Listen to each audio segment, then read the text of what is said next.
Oke, assalamualaikum warahmatullahi wabarakatuh. Hello, good morning everybody. How are you today? Okay, keep spirit, okay? Okay, before we begin to learning, I want to introduce myself. My name is Ani Nurwijayanti. You can call me Miss Ani.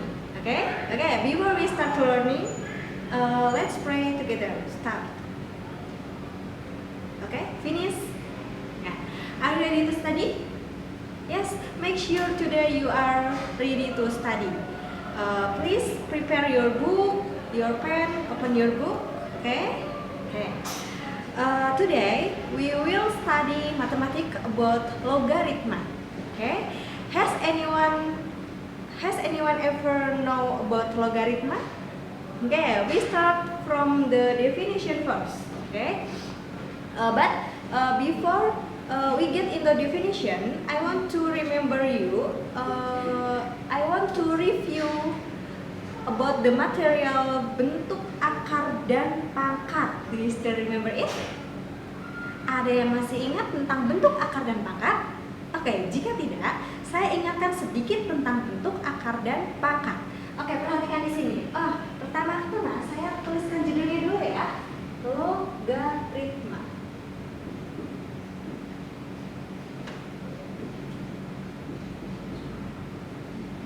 Oke, sebelum kita masuk ke materi logaritma, saya akan mengingatkan kembali kepada kalian tentang materi bentuk, akar, dan pangkat. Oke, perhatikan di sini. If I have 2q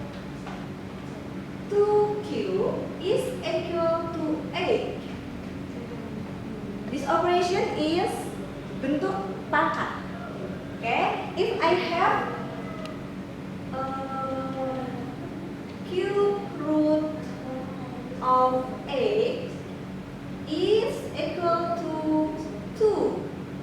This operation is bentuk akar. Sekarang berarti sudah ingat ya tentang bentuk pangkat dan akar. Nah, sehingga ketika saya menuliskan 2 log 8 sama dengan, nah ini adalah bentuk logaritma, di mana bentuk logaritma itu adalah menanyakan akarnya. Jadi 2 pangkat berapa sih? Yang hasilnya adalah 8. Berapa ya kira-kira ya? Hasilnya adalah 2 pangkat 3. 3-nya inilah hasil dari 2 log 8. Oke, jadi kita peroleh kesimpulan bahwa logaritma itu berarti kita mencari pangkatnya ya. Oke, sehingga kita lanjut. Sehingga kita if I have a log b is equal to c, ya, is equivalent to a pangkat c sama dengan b, ya. Sehingga bentuk logaritma itu adalah kita mencari pangkatnya. A pangkat berapa sih? Hasilnya adalah b. Seperti itu ya.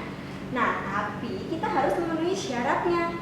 A dan B itu kita harus tahu dulu syaratnya ya. Yang pertama, oke, A ini kita sebut bilangan basis ya. A ini kita harus memenuhi syaratnya. Apa aja sih syaratnya?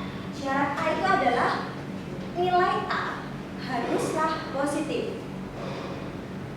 Cara menuliskan bilangan positif dalam matematika itu adalah A is greater than 0. Kemudian apalagi yang syaratnya harus dipenuhi oleh A selain A is greater than 0, yaitu A is not equal to 1 ya. A harus lebih dari 0 dan A itu tidak boleh sama dengan 1.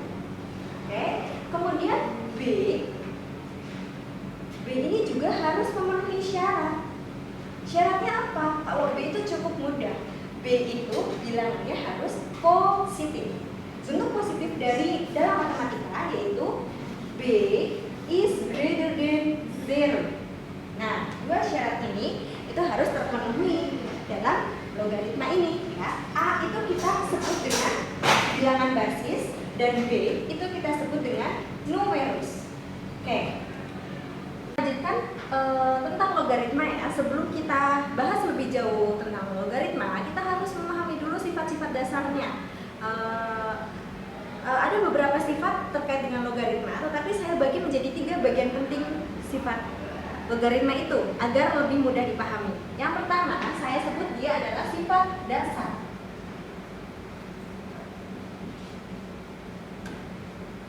Ada apa saja di sifat dasar ini? Yang pertama, if I have a log a is equal to 1, ya. Jadi ada bilangan a, log a itu adalah 1. Syaratnya bilangan basis dan bilangan numerusnya itu harus sama. Yang kedua, if I have a log 1 is equal to a pangkat berapa sih hasilnya 1? Nah, jelas dia pasti 0 ya. A log 1 is equal to 0. Itu adalah 2 sifat dasar yang saya punya. Kemudian yang kedua, itu ada sifat operasi. Nah, seperti yang kita ketahui, operasi itu ada plus, minus, divided by, multiplied by, dan bentuk pangkat ya. Oke, di sini saya tulis ada plus, minus, multiplied by, divided by, dan bentuk pangkat ya. Saya tulis bentuk pangkatnya seperti ini. Oke, apa saja di dalam sifat operasi tersebut? Kita perhatikan. Yang pertama, saya mempunyai a log b plus a log c. Perhatikan di sini bilangan basisnya yaitu a. Si a-nya ini harus sama ya. Si bilangan basisnya itu harus sama, maka is equal to a log b multiplied by c ya. Ketika bilangan basisnya ini sama dan ini adalah operasi penjumlahan, maka si b dan c ini bisa kita kalikan ya. Kemudian sifat yang kedua ada apa aja? Ketika ini penjumlahan, saya mempunyai a log b dikurangi a log c. Nah, kalau dikurangi berarti a log b divided by c. Jadi ketika bilangan basisnya sama, operasinya penjumlahan, maka bilangnya bisa dikalikan. Kalau bilangan basisnya sama tapi operasi yang dikurangi, berarti dia dibagi. Ya, syaratnya bilangan basisnya itu harus sama. Oke, nah selanjutnya kita mempunyai apa lagi ya? Oke, yang ketiga saya mempunyai a pangkat p log b pangkat q. Nah, bagaimana dengan ini? Ada bilangan basisnya dipangkatin, numerusnya juga dipangkatin. Nah, kita peroleh q divided by p multiplied by a log b. Nah, di sini kita seolah-olah pangkatnya dikeluarkan ya, tapi ingat pengeluarannya itu dari belakang, yaitu q divided by p dikalikan dengan a log b. Nah, sampai di sini kita sudah menghasilkan 5 sifat dari logaritma. Ada yang mau ditanyakan? Oke, mungkin belum ada gambaran, mungkin belum ada pertanyaan. Sebelumnya, ada yang mau ditanyakan sampai di sini? Oke. Selanjutnya, saya akan mengenalkan sifat yang ketiga. Jika tidak ada pertanyaan, saya akan mengenalkan sifat yang ketiga. Yaitu sifat apa ya namanya ya? Oke, sifat yang ketiga itu saya mempunyai number 3, masih tentang sifat operasi ya. Sifat operasi.